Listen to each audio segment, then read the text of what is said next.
மௌன ராகம். நீங்க ஒரு மியூசிக் சார். நீங்க இப்படி என்ன பண்ணணும்னா அது, இப்ப எனக்கு கார்த்திக், ரேவதி அவங்க 2 பேருமே பண்ணது எல்லாமே சூப்பரா இருக்கு. எல்லாமே ஓகே. எல்லாமே ஓகே சார். சார் அந்த கியூட் லவ்வுக்கு நம்ம இந்த இப்ப பண்ணியிருந்தா எப்படி தெரியுமா பண்ணியிருப்பானுங்க? கிட்டார்லாம் ஜங்கு ஜங்கு ஜங்குன்னு பண்ணியிருப்பாங்க.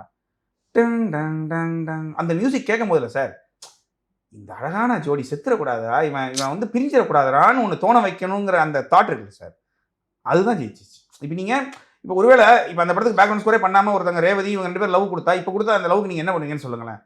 ஏ டம்பல் டம்பல் 2 பேரும் ஓடுவாங்க. இப்படித்தானே இருக்கும். ஆனால் அத வந்து நம்ம வந்து வேற மாரியான ஒரு ஒரு கவிதையா, அது ஏன்னா அவன் கொஞ்ச நேரத்துல செத்துருவான். அவன் செத்ததோட பாதிப்பு வந்து ஆடியன்ஸ்க்கு வரணும். படம்ங்கிறது வெறுமனே ஒரு கதை சொல்லி போறது இல்ல சார். உணர்வு இல்ல. நீங்க அந்த உணர்வ வந்து அவர் கிளியரா பண்ணிட்டாரு சார்.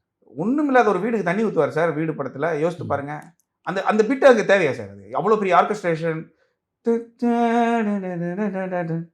சார் எதுக்கு அவ்வளோ அந்த ஆர்கெஸ்ட்ரேஷனோட ஏன்னா அவரு பேசல. அவரோட உள்ள இருக்கிற அந்த உணர்வ ஒரு மியூசிக் பேசுதுங்கும்போது, அதான் அவரு ஜெயிச்சிட்டாரு சார். சார் அவரு ஜெயிச்சதுக்கு மெயின் ரீசன் ரீ ரெக்கார்டிங்ல. படத்துக்கு அவர் வாசித்தாரான்னு தெரியல சார். அவரு வாசித்த மியூசிக்குக்கு படம் எடுத்த மாரி இருக்கும். அப்படி ஆமா, மாத்துறது இருக்குல்ல சார். சார் ஆமா. மொக்க சீனா இருக்கும் சார். மொக்க சீன். இந்த சீன்லாம் எப்படிங்க தப்பிக்கும்னு நம்ம யோசிக்கிற நேரத்துல, தூக்குவாரு அப்படியே. அதுல ஒரு மியூசிக் வரும், ஒரு ஃப்ளூட் பிட் வரும். அவர்கிட்ட இருந்து கத்துக்கிறது நெறைய இருக்கு. சார் அவங்களோட 1% பண்ணாலே நீங்க வந்து ஓரளவுக்கு நல்லா பண்ணிடலாம் சார். இதுதான் உண்மை சார்.